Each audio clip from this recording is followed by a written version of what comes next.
Good. And I think it is 15, and the doors are closed, so we can start. So first of all, good morning to everyone, and I appreciate a lot that you stand up so early. I know yesterday the session started at 10, so today it was a little bit earlier. It was partially my own fault that this is happening so early, because I will have to travel to the city of Bern today to give the same talk at the Java user group there. So I asked the organization if it would be possible to have it either on Monday or early Tuesday. So thanks for accommodating that, and thanks to all of you for coming still despite this early hour. So my name is Matthias. I work for a company called Novatec in the southwest of Germany, so pretty close to Switzerland. And we are in a space of developing services for modern software applications, a lot of the things in the cloud native space, microservices, containers, and of course Kubernetes ties very much into that. So this is also the thing that I'm going to talk about today. So yeah, again, this is me. If you want to connect, you will certainly find me on LinkedIn. I also still use that kind of dying bird network as social media, but I think LinkedIn is probably the better choice at the moment. So yeah, but next to my role at Novatec, I also teach at 2 universities in the area of Stuttgart, where I do things like distributed systems and modern software architecture, so also topics that relate to the thing I'm talking about today. And yeah, many of my talks and presentations also originate out of these university lectures, and same one applies to this. So there was initially a couple of student theses that brought all the contents together. Finally, before I get into the topic, we are also, I'm not only speaking at a conference, I'm also teaching. We are certified providers for Kubernetes training. So if you're in the Java space and haven't done much of Kubernetes yet, we can certainly help you with that, also with getting certified. If you need anything, feel free to reach out to me after this talk.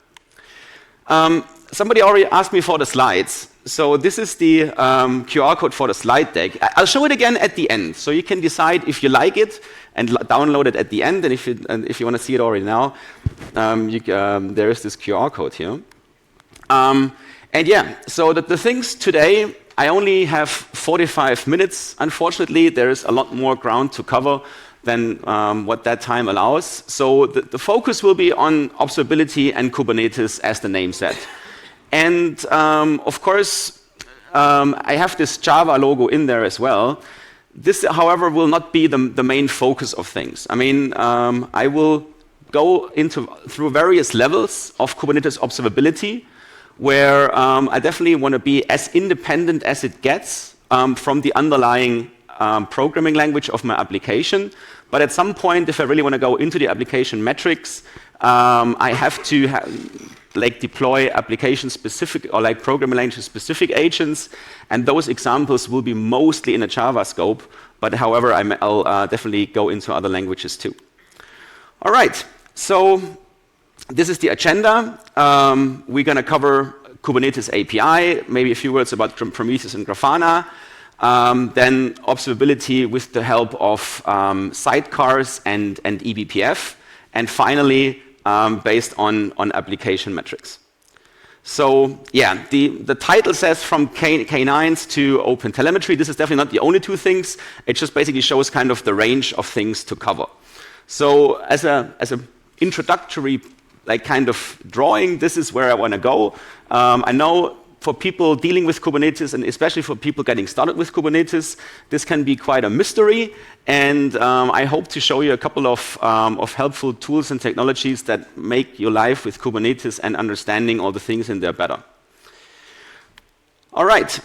So who in here is actually working with Kubernetes? Okay, so that's half of it. Yeah, so I kind of expect a little background on Kubernetes to understand all this. Normally, teaching Kubernetes takes me a 3-day class. I can't put this into this presentation. So it's just a high-level kind of thing. In the end, what you're going to have is a containerized application landscape that provides you the possibility to use different frameworks, different languages, and you run them in a distributed way on a cluster of virtual machines. And Kubernetes basically provides the thing that puts all this together and enables the connectivity and the high availability of those applications.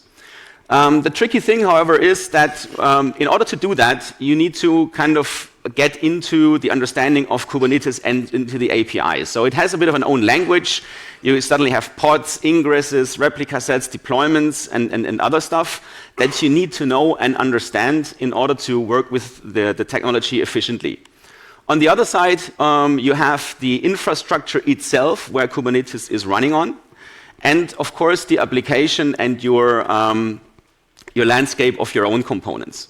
Finally, you probably also want to know how is the connectivity between my applications. So which of the connections are like saturated, which connections might not happen at all, and so on.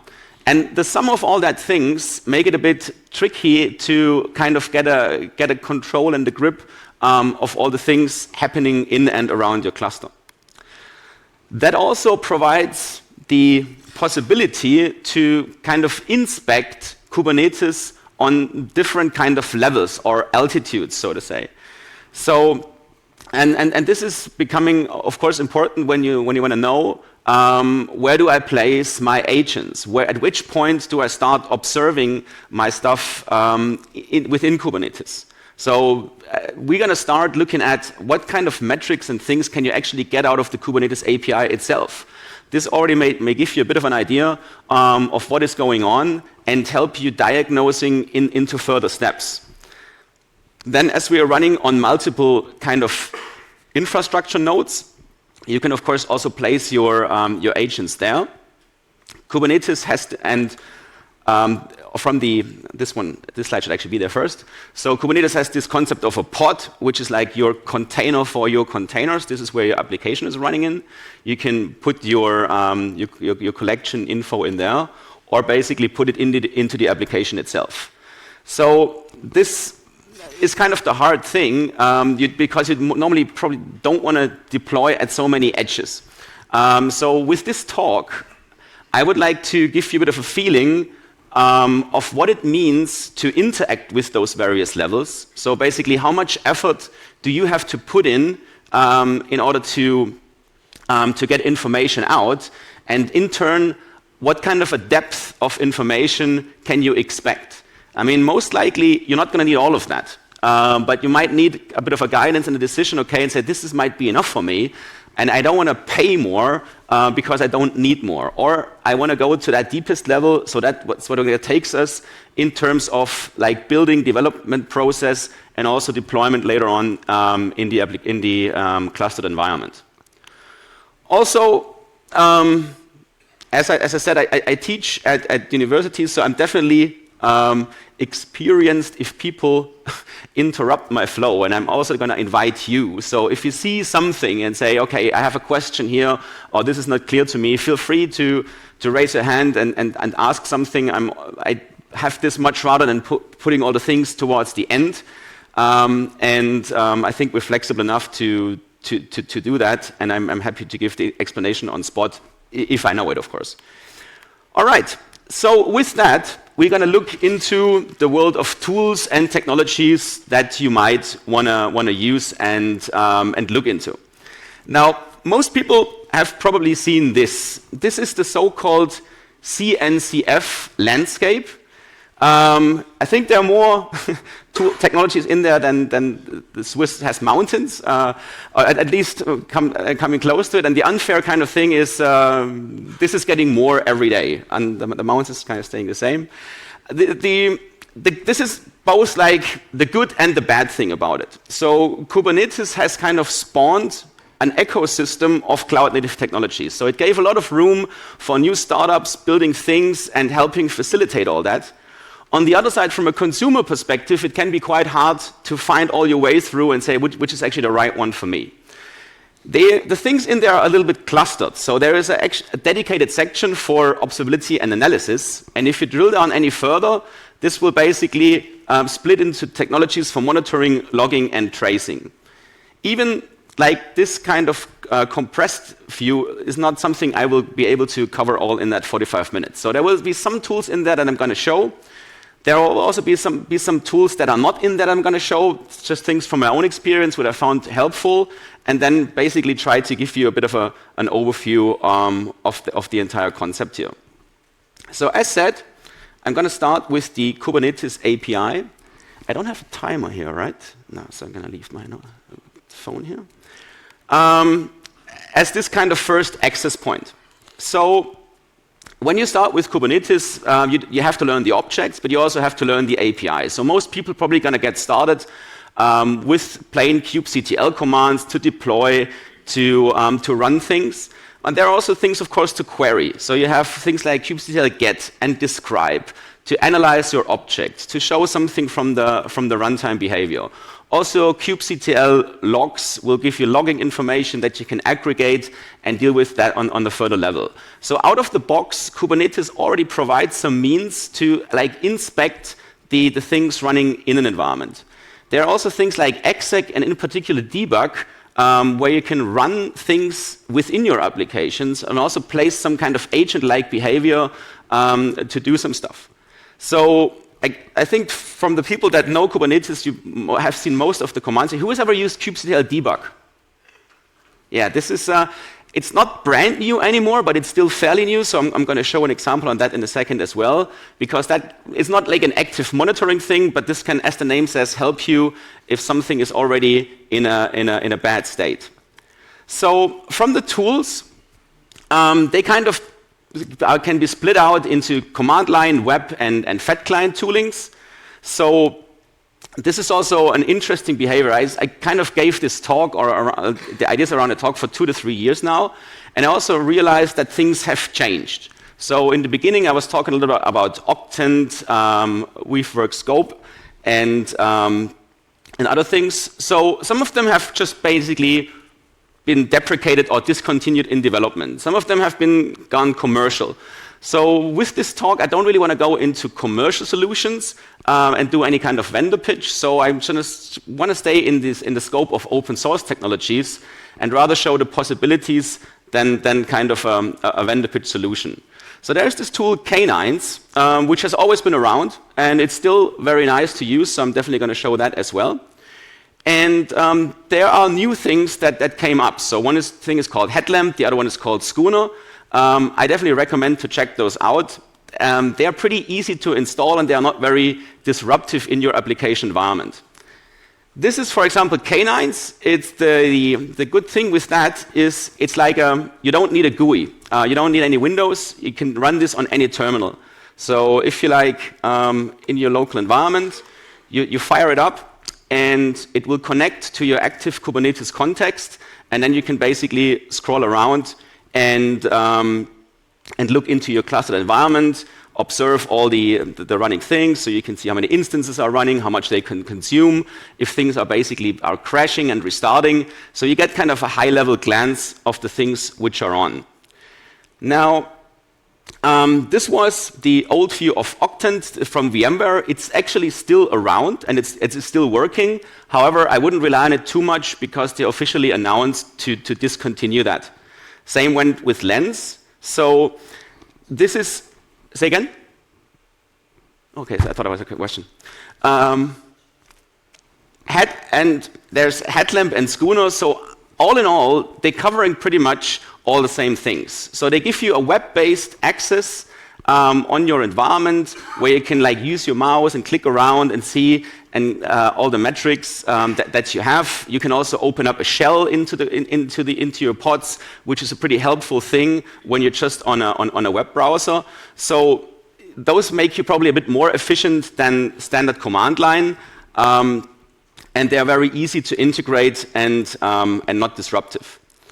So yeah, it's function-wise, they cover the same ground. It's probably about you, which color you're going to like more in order to play with them.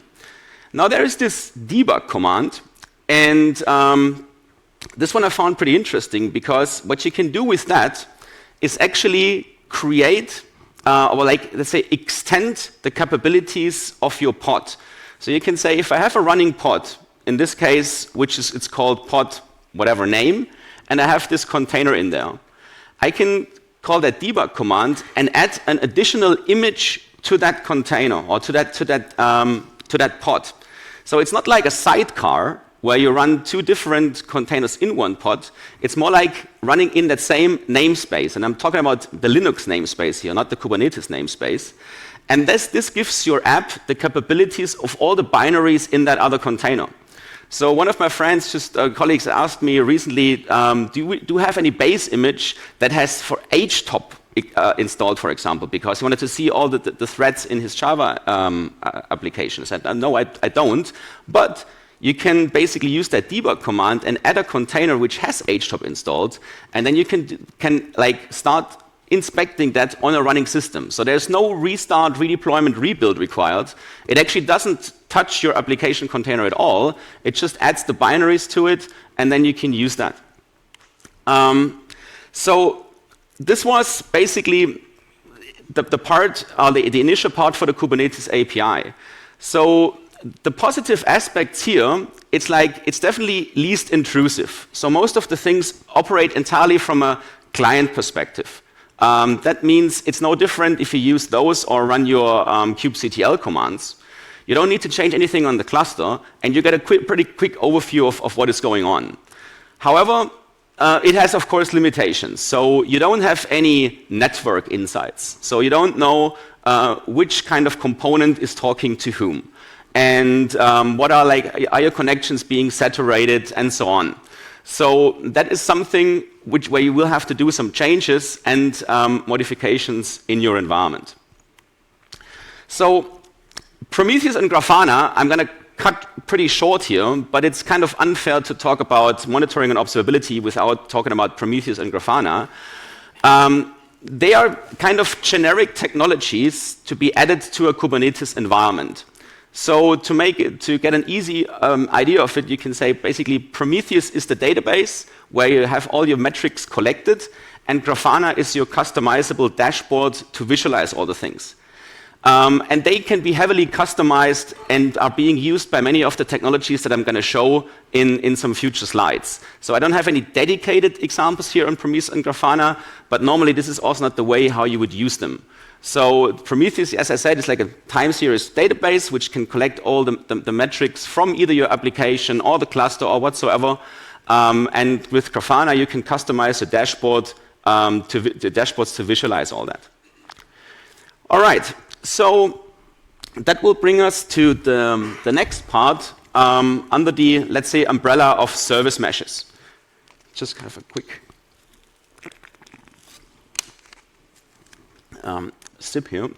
So who of those who raised their hands before is using a service mesh technology? Okay, not so many. Yeah, I will try to keep it high level on how that works and what you can do with it. So this is basically your first step of putting something into the cluster and making some modifications for observing things in that environment.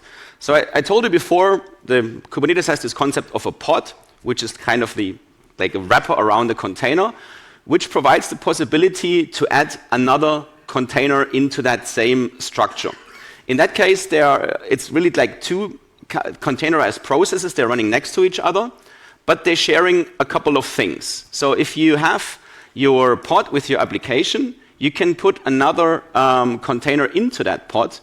And by how the technology is being implemented, they will share the same host name. They basically share the same underlying host of the Kubernetes infrastructure. So they have the same IP address and also the same file system. So if you want to couple some components really, really closely, basically put multiple containers into one pod. This doesn't make a lot of sense if you're talking about various application components, because you want to have them, you want to scale them independently and potentially distribute them as good as possible. So this is not how it works. But it makes a lot of sense if you want to run something really close to your application that inspects or interacts with it. So this is where the topic sidecar comes from. So it's like a sidecar to your motorbike that runs along, and you can carry something else with it, but it's not like the main driving kind of thing. And this sidecar is very often used for proxy purposes. as they share the same network, so everything that hits the application will also go through that sidecar. So you can use that, for example, for protecting your application. Say if you get too many requests, you're gonna stop them, some kind of bulkhead or circuit breaker mechanisms. Or you can also say, I want to do this for the traffic distribution. So you're getting control over the network. And by getting control over the network, it also means you get insights into the network. So all the traffic that goes through this, you will be able to monitor and detect.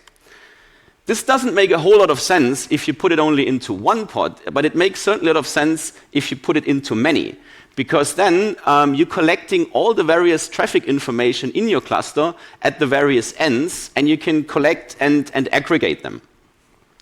Another advantage of this, as it doesn't really touch the application container itself, and it only operates on the network, it's totally independent of the framework or a programming language that you use. Because it doesn't go into that depth, it only collects then the information on network level. This also makes it easy to say, I just want to try it out. If it works for me, I can continue, and if it doesn't, I'll just leave it again. You don't need to rebuild or repackage your application container. It's one Kubernetes command to apply it. It will restart the pod, however, so this is the kind of the interruption that you're going to get, but that's really the only thing. And with this, of course, you can now say, I'm going to see the flow of the traffic, and I'm also going to see the distribution of the traffic. And I can also do things like, I want to roll out a new version of an application. I only want to give a dedicated amount of traffic to that, as you can see in the example here. Now, it doesn't make a whole lot of sense on an application of that scale. But if you do like a larger application, this will definitely help you to visualize what is kind of my traffic behavior in my cluster. So for those people who know it, this is like the visualization of the Spring Pet Clinic that I instrumented. And suddenly all your microservice kind of architecture and diagram will be visualized for you easily. And then you can see how is actually my traffic being distributed, where there is a lot, where there is not so much, where do you have errors, and so on. So if I said about the Kubernetes API in the first place might help you to identify something is wrong, this one might already help you to say, I can isolate where things are wrong. And then once I have done that, I can go deeper into that component.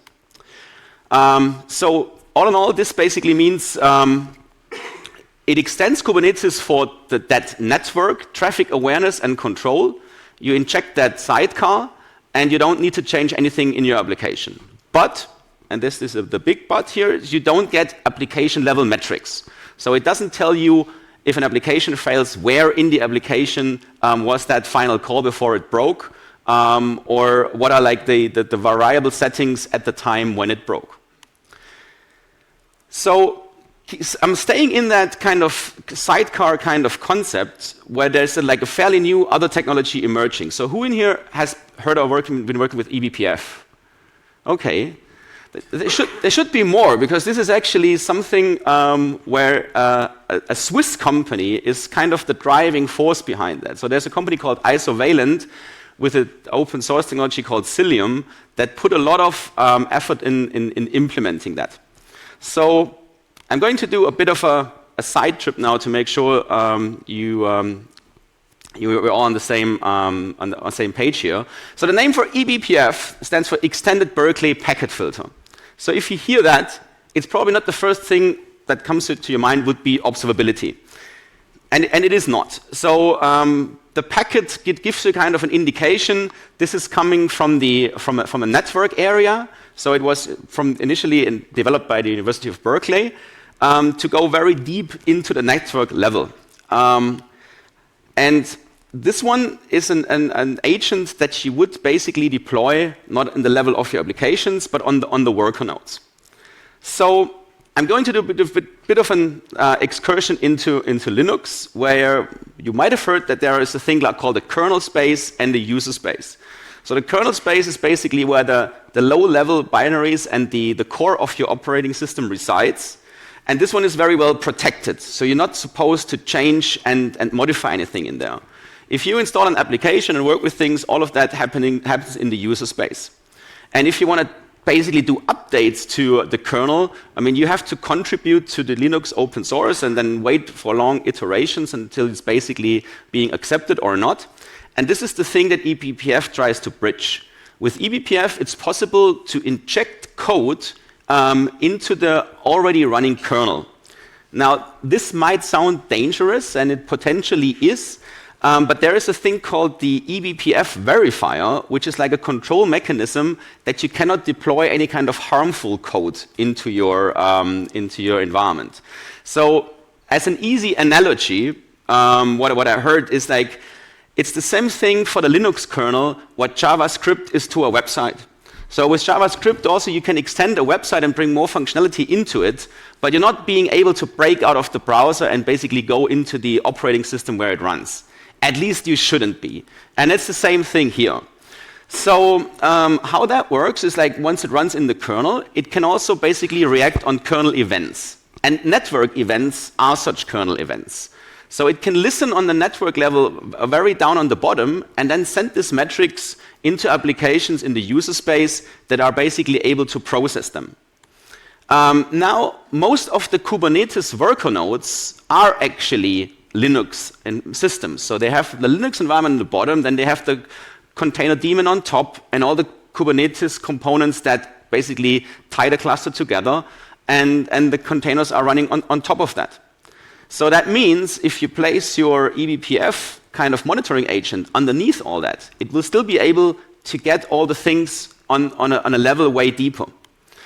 So from that diagram that I showed you about service meshes before, this works in a similar way. But instead of injecting the monitoring agents all into the individual pods, you basically inject them into the individual nodes of your cluster. And for those people familiar with Kubernetes, you should have, of course, way more pods than you have nodes. If it's the other way around, I seriously question your design, because that's not what it should be. And that means you have a way less footprint of injecting this rather than with the sidecar approach. And yeah, the good thing is your application stays completely untouched. You don't even need to restart or do anything. And you get the metrics basically straight away.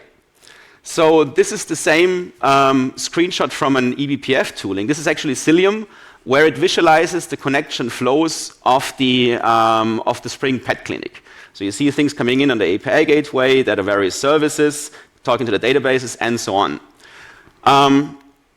And those metrics can, of course, be exported anywhere else. So now we have a screenshot from Grafana. So the metrics are being exported into Prometheus.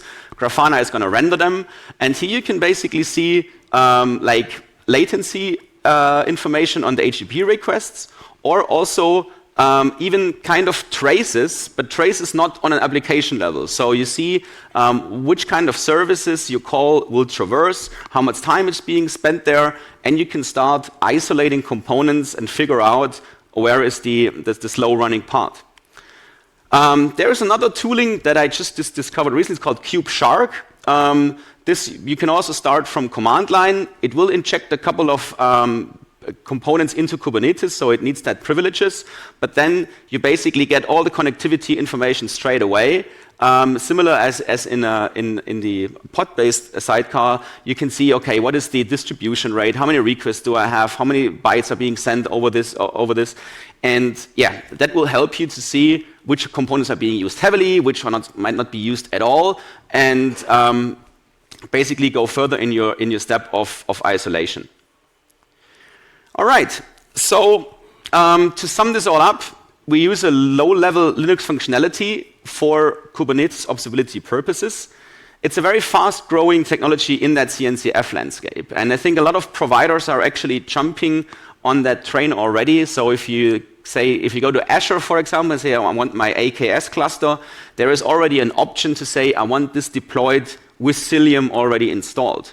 So that means you don't have to modify or change anything by yourself. You just basically get this out of the box. And while this is only still in the beginning, I definitely see that this is a technology which might disrupt this CNCF landscape quite a bit. All right.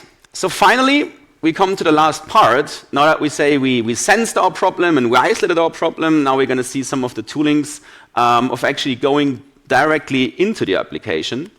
The way that it works, of course, in a similar style, this one will collect the metrics, for example, into Prometheus and render it somewhere for people to make it observable.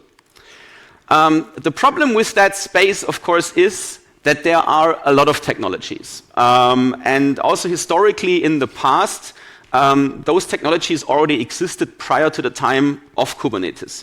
In a Java environment, for example, to say I inject a jar file into my JVM so that it can query the metrics out of my application. Similar technologies exist for other programming languages. The bad thing around that, they were all very proprietary, where of course the vendors also tried to provide a holistic monitoring for everything and not being able to let the competition in.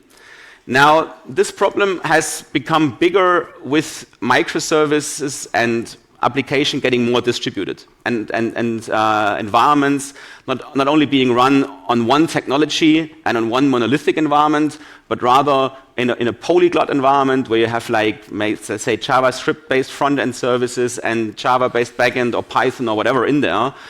So it was very problematic for the clients to get, to pull the things all together into one coherent monitoring information. One kind of technology that goes kind of in the opposite direction here is OpenTelemetry. So OpenTelemetry had this philosophy to say, we want to standardize the collection of those metrics only on the collection side. We don't really do much in how it's going to be visualized and how it's going to be displayed to the client, but we just want to make sure that if you monitor an Angular application talking to a Quarkus application, that the way the metrics are being collected and the format is the same, so it can be easily correlated and being displayed. So it was actually a merge of two already existing technologies. I think it was called Open Tracing and Open Sensors that went into OpenTelemetry. And as I had shown the CNCF landscape before, as I said, the problem is just going to get bigger and more. Here we see an opposed direction to say things are actually coming together and uniting their services, which I find a pretty good development. The way that it works, it has as a central component this so-called OpenTelemetry collector. And this can instrument, of course, it collects the metrics from various kind of agents. So you have an application code, and in that application code you have various ways to get metrics out of it. You can query things from a Kubernetes environment, from providers, and so on. And the OTLP, like the OpenTelemetry protocol, is basically what it combines all that, and the collector can make sure everything is now in the same format. And then the front ends and observability toolings are out of the scope here. So OpenTelemetry just standardizes that, and then the vendors can say, we use that, and we collect the OpenTelemetry information, but now we can differentiate ourselves from the competition by doing a lot of more sophisticated evaluation and include AI and whatnot. This is also not the content of my talk today. It's just really how much does it take to get into an application to get those metrics out. So yeah, how does this work? How am I going to get OpenTelemetry into my app and be able later on to observe all those metrics? From a language coverage, of course, we're now in a scope where we are language dependent. So this is, like, I think the latest screenshot I took from the OpenTelemetry webpage. So the main programming languages, let's say, that are around are being covered, and a subset of that, which is probably the most popular ones, are available for auto instrumentation. The other ones are enabled for an SDK or API-based instrumentation. I will show you what that means. So this is a Docker file. A plain Docker file where you say, take a Java-based container, you put an application in and run that application. And what OpenTelemetry will change is basically from line 4, you say, okay, I want to add the OpenTelemetry jar to this container, and when I execute the Java call, I'm going to specify this, this jar file. So that means it's being loaded whenever the container is started. So you can also see this is a different level of intrusion as what we have seen before. Now we have to rebuild the container at least. However, with this approach, we don't really have to rebuild or recompile the Java application. So this would be like the final step. And then once this is being enabled, you must of course tell this agent, where is my OpenTelemetry collector? And also you need to tell what is your name. So I can say, okay, I'm being called to do app UI, and this is my collector endpoint. This is where I'm going to send my metrics to. And then from that collector, I can say I'm using different tooling to visualize all that. So this is pretty much what it takes. Of course, you can also go into the application itself. So there are many different implementations for OpenTelemetry. So this, for example, is one with Spring Cloud Sleuth. In that case, you would have, of course, to rebuild your application, but then it's being enabled by, default. And again, you need to configure the connection to your collector and tell basically who you are. And of course, you have many other configuration possibilities, but those two are definitely mandatory. Same thing exists for Quarkus, exists for Micronaut, for any other framework. So I'll be leaving it with that. All right, and once you're in that application, you of course are starting to get application-specific metrics. So this is a screenshot where we can now see JVM-based metrics like garbage collection cycles, threads, and memory allocation. So this would not be possible if you just monitor things on the outside. There's more. And one of the toolings that I want to show here real quick is called Jaeger. And this is a visualization for distributed tracing. So this will basically show you, it has different ways to be fed with information, but one of them is now OpenTelemetry, of course. And it will show you the correlation between multiple components that are being monitored. So in here, you can see I have a component which is called a UI and the backend. And this is like the overall call time, and this is the time how much is being spent in the backend. Now you don't see any drill down in here yet, because this one is actually the source of this information is a service mesh. So as I said, the service mesh is not going into the application, so you can just see the outer boundaries. Now if you change the implementation to OpenTelemetry, it starts looking like this.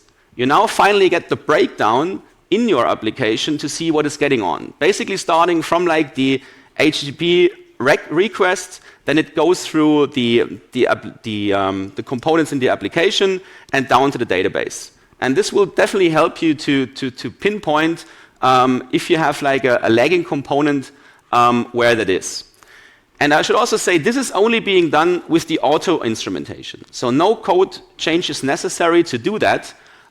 There are different implementations, of course, provided by the people from Spring or from other frameworks that inject an application at like the default endpoint. So let's say this is like the REST controller with the get mapping. Or here I have the JPA parts that talk to my database.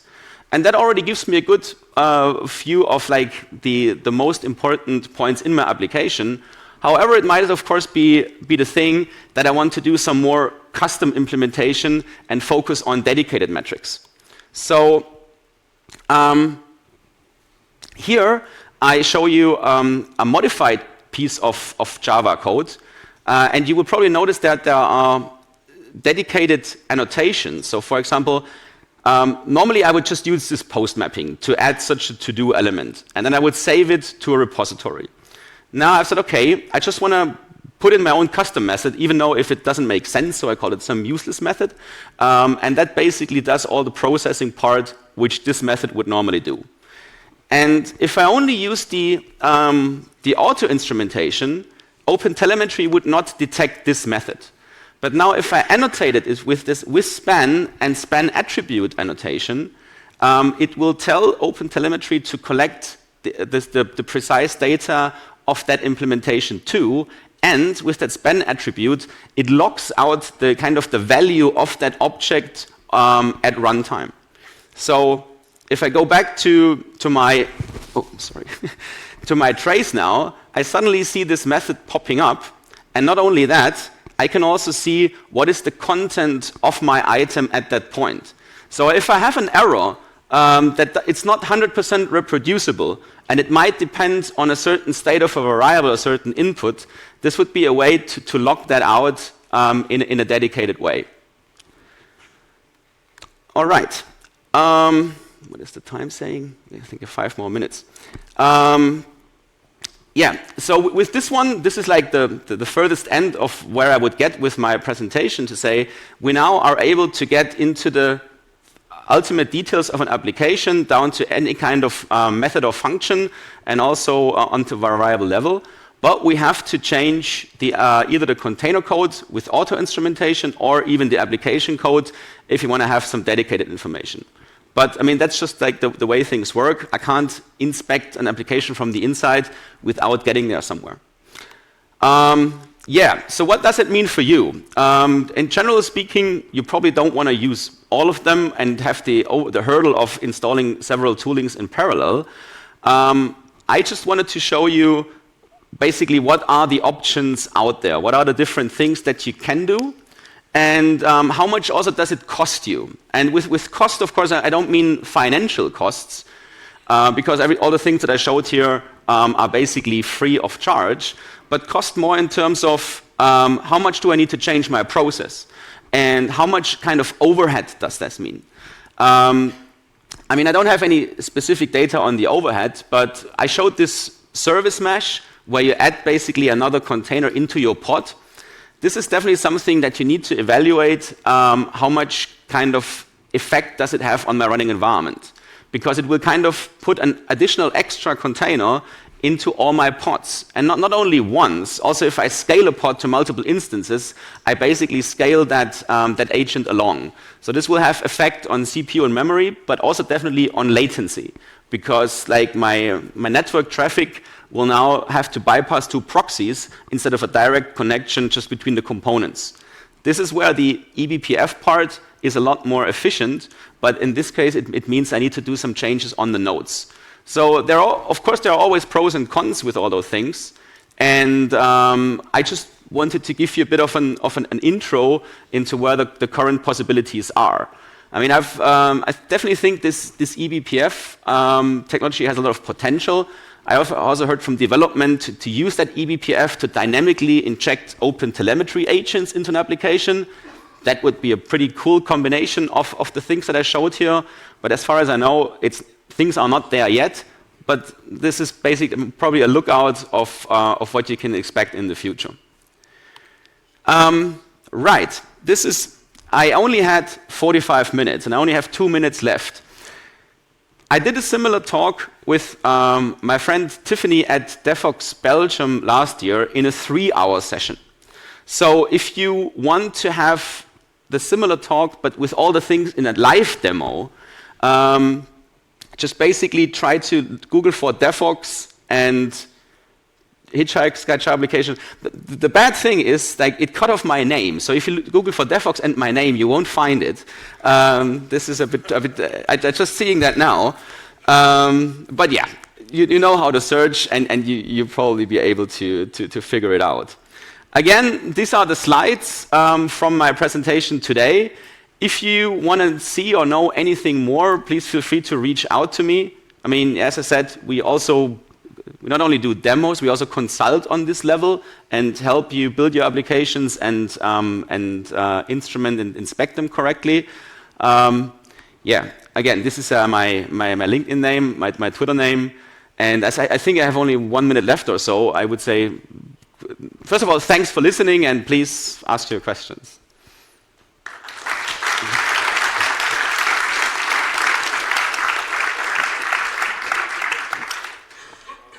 Yes, please. Lens is a close commercial. OpenLens, is it worth it? That's a good point. The question was about the very initial tools I was displaying, and there was one called Lens. which used to be free but now went into this paid mode. And there is an alternative called OpenLens, which is the open source derivative, I think, of an earlier phase of the development. I mean, I haven't played much with it to give a qualified answer, but it does a similar kind of function scope. I mean, with all the things that I've shown here, my recommendation definitely is just try them. I mean, it's very easy to get them all installed, and there are lots of demos and things out there, and then you have to figure out which one suits you. Especially with those API toolings, there's a lot of fluctuation in there. I mean, so don't put all your company strategy on one of these, because they might be gone in a certain time. But in the end, they're just like end-user toolings for you. So if you have your Kubernetes cluster running, look into it, and then you get an idea if you like the look and feel or not. But it's definitely a good feedback. There is OpenLens, which you can use to get that behavior. Yes, please. Is it any worth using OpenTelemetry if you're already using Dynatrace with full-stack analysis? So the question was if it is worth to use OpenTelemetry if you already have a full-blown Dynatrace installation and setup. This is hard for me to answer, because I wouldn't do justice to Dynatrace. I've seen it, but I haven't used it in the most recent future. I would probably say that with such a commercial solution, you should be able to expect something which is at least equivalent. Otherwise, I would certainly challenge my provider and say, look, there is something open source out there which can do other things that you don't. On the other hand, as far as I know, there's, I think, Elastic, Dynatrace, Datadog, and all the major vendors in the space of observability. They are contributing to OpenTelemetry. So in a certain way, they and I hope I'm saying these things right. Maybe one isn't and the other is, but definitely there's a bunch of them. So this would be my dream for the future, that they agree on something standardized on the collection part. Because then you can say, okay, I use Dynatrace or Elastic. They provide an agent for me which fulfills the OTel standard, and they collect the OTel metrics and evaluate it in their own style. So with OpenTelemetry, you would certainly not get such a sophisticated dashboard and UI as such a vendor would provide, but that's also not their pitch. So I think they would be able to come up with certainly different things. I mean, they have agents. I knew they had agents in the past that were able to drill down into method level and collect the information that I've shown. So they should be on the same space. It's more like your decision. Does my provider cover all my landscape and all my programming languages that I have in this environment? All right. Any more?